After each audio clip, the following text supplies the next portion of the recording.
And that's I think where a disciple making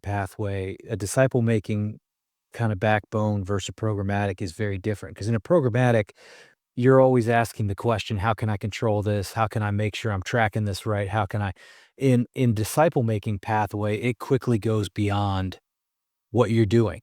It's very much so that flywheel, like what we're talking about. Dave, I think that's just an incredible overview of that pathway. And now what we're gonna do is we're actually gonna circle back around. We're gonna start at the very beginning of the pathway with the pre-disciple. And as we share that pre-disciple, Dave's gonna talk a little bit about what that is. And then also at the pre-disciple phase, what does somebody need to really grow into that next phase? So if you're gonna disciple them, because the reality is there's there's a right maturity and a right thing for each maturity level. Just like with kids. Like you can't expect your kids when they're newborns and infants to be doing the same things you expect them to be doing when they're in middle school and high school, Yeah. or when they're leaving the house and raising their own kids. And so, as we talk about this, we're really going to unpack not just what it is, but what do they need from a discipling perspective. So, Dave, start with us on pre-disciple. What's a pre-disciple, Yeah. and then Yeah. what do they need? Yeah. So, I'll use one word and then I'll expound on it, but what I would say about a disciple, and I'm going to say it this way, it's all about discovery. Mm, And so, um, what they need help with is simply discovering who Jesus is. And, that's, the example would be like with Tom, who is a, probably for me, maybe a third generation, maybe fourth generation person. In other words, I only know, um, Tom because I bumped into him in Waffle House with one of our other groups, and Tom is a, um, I don't know what you agnostic maybe? mm, Maybe plain out atheist, and why is he, and I have trouble calling him an atheist because he's actually in a, right. disciples micro group, If he's an but atheist, he's not a good atheist. but he's not convinced, but he's Mm, discovered he's open to being convinced, mm, and he says, "Hey, I don't get it, but I'm open. Like if Jesus is real, I want God to reveal him. I want to know it."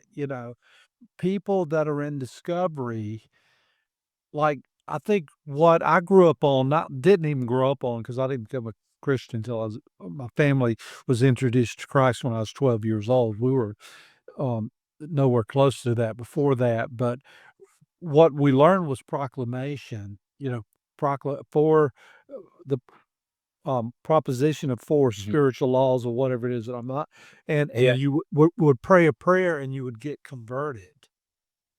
And I frankly, that's not how I see it working today. I do see it occasionally working. Yeah. When that does work, it's because a lot of work has gone into it before, they happen to bump up on me or someone else as being the evangelist. And so, people need a safe place and safe relationships where they can be open and engaged in this incredibly dangerous call of Jesus Christ to come follow him.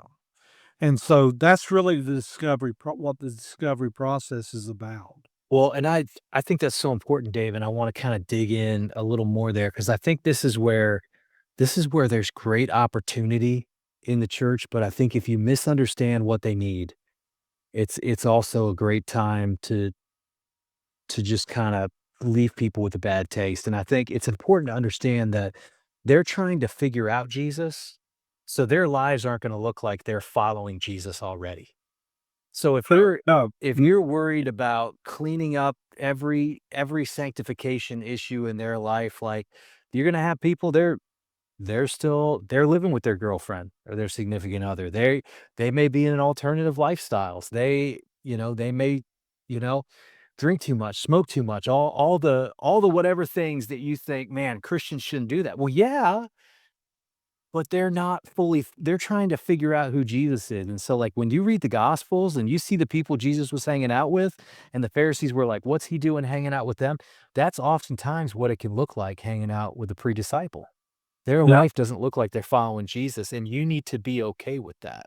Well said. It is messy, messy, messy, messy work. Now let me give you an example. I mean, perfect timing. This will blow your mind. And you have some really good examples, you know.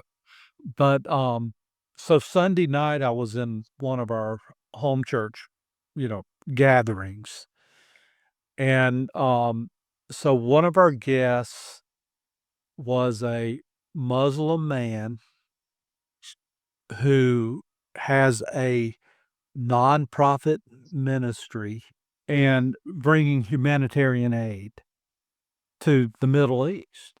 I mean, he's in Gaza. You know, his political views would be radically different than most Americans. He's a wonderful person. We met him at CrossFit, right? And so he was invited by my counterpart, Jeff, to his home to a house church meeting.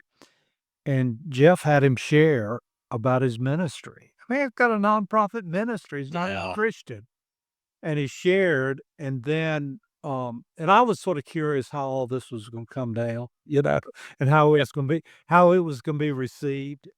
And then when it was said and done, and he really didn't say, I mean, he didn't try to convert us to Muhammad, you know, but when he got through, Jeff says, "Now I want us to gather around him," I'm not gonna call his name right now, Yeah.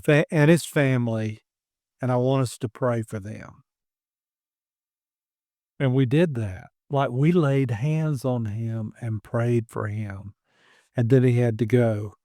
And as he left, he says, "I've never had anything like this happen to me before." Mhm. Now, when he spoke, sharing his what he was doing, just sharing about what he did in his Yeah. nonprofit, he kept talking about light and darkness. Mm. And, you know, and so we talked a little bit about debriefed it after he left. Which probably was necessary for some, it wasn't for me, I just soon moved Yeah. on. But, you know, you know, my thought was, he's sitting there talking about the light. I said, "The light has a name. He just hasn't got there yet." Yeah. So, you know, let's do part 2 in a few months, a year, whatever it takes, and I'll end the story and tell you about how he has come to know Jesus or not, you know? Yeah.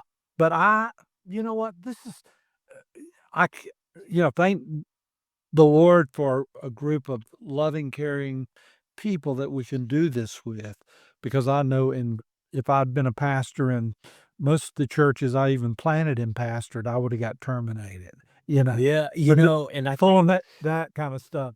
Yeah. it's a great story, and I think one of the reasons it's a great story is it highlights a really important point, is that, you know, we can identify where people are at, and we can pour into them appropriately where they're at, but we are not the ones that get to move them to the next spot.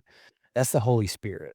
Absolutely. And so it's not like sometimes there's that tension of like, well, you should have made a clear gospel proclamation. It's like, no, you need to follow what the Spirit's doing, and you need to trust that the Holy Spirit is the consistent thing throughout this whole pathway and process. Yeah. And so when you understand where somebody's at and what they need, it's not it's not wrong of you to try to give them something more than what they need. Like, just be in the spot where they are and trust that the Holy Spirit is gonna move people Yeah. where they need to go. And the trust is really hard, you know, and so but I think, yeah, you know, what does a pre-disciple need? And by the way, the most significant thing that happened to him, which speaks to the need along the pathway, because he kept referring to it, was a relationship. Yeah, Like the relationship he had with Jeff. it's huge.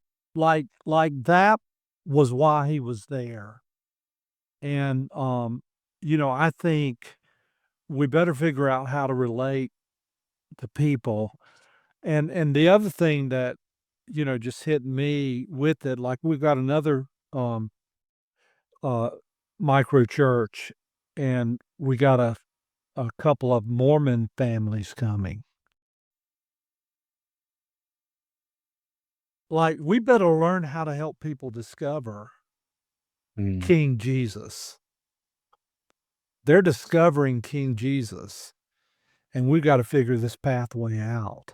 Historically, heresy has never really come from the bottom up, it's always come from the top down.